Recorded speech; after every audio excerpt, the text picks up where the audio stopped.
Hello les superwoman, j'espère que vous allez bien.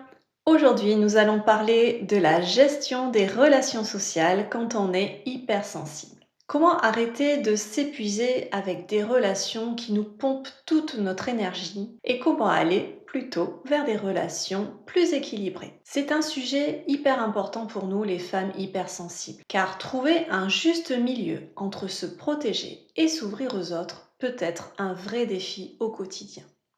Étape 1. S'éloigner des relations qui nous pompent l'énergie. Si vous êtes hypersensible, vous avez sûrement déjà ressenti que certaines personnes, au lieu de vous élever, vous tirez plutôt vers le bas. Ces relations où vous vous sentez drainé, vidé, épuisé. Il est temps de prendre du recul, de mettre de la distance avec ces personnes. Elles ne sont pas mauvaises, mais elles ne sont pas bonnes pour nous. Il est essentiel de savoir dire non à ce qui ne nous nourrit pas. C'est comme un sac qui devient trop lourd à porter. Il est temps de le poser. Soyez courageuse et prenez de la distance avec certaines personnes de votre entourage qui vous épuisent physiquement et mentalement. Lorsque par exemple vous êtes en pause au boulot, éloignez-vous des collègues adeptes du commérage. Ne vous sentez pas aussi obligé de rester avec les fumeurs dehors si vous ne fumez pas. Peut-être est-ce aussi la copine qui vous déverse continuellement ses problèmes et se place dans une position de victime. À force de l'écouter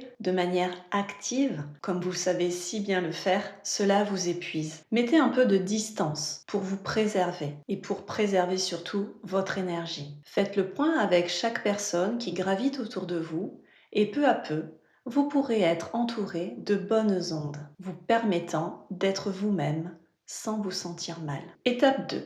Allez vers des personnes bienveillantes. En revanche, il existe des personnes qui vous font du bien, qui vous comprennent, qui vous apportent de la douceur et du soutien. Ce peut être lors d'un soin chez l'esthéticienne ou bien chez votre coiffeuse qui est à l'écoute et qui vous rend belle extérieurement et intérieurement. Allez vers elle. Aussi, peut-être la compagnie d'un bon voisin avec lequel vous vous sentez super bien et passer des soirées amusantes. Ce sont ces personnes qui vous permettent de vous épanouir. Mais il est aussi important de se rappeler que la bienveillance ne signifie pas se laisser envahir. Soyez sélective dans vos relations en cherchant la qualité avant la quantité. Choisissez minutieusement les personnes pour créer des liens authentiques et sincères. Vous le méritez. Étape 3. La solution. Bien communiquer et maintenir les relations sociales à leur juste place. Une fois que vous avez appris à reconnaître les relations qui vous servent, la prochaine étape est de bien communiquer. Il faut savoir où placer ses frontières.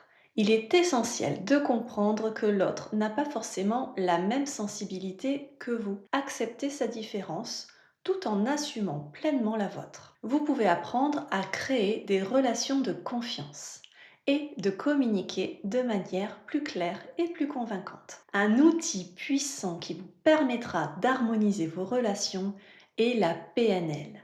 Je suis en train d'ailleurs de me former à cette technique efficace. Je pourrai très prochainement vous transmettre des exercices d'auto-coaching que j'aurai moi-même pratiqué. Ensuite, choisissez les relations qui méritent votre énergie. Parfois, il vaut mieux être seul que mal accompagné. N'ayez pas peur de dire non à des relations toxiques ou épuisantes. Cela ne veut pas dire que vous êtes seul.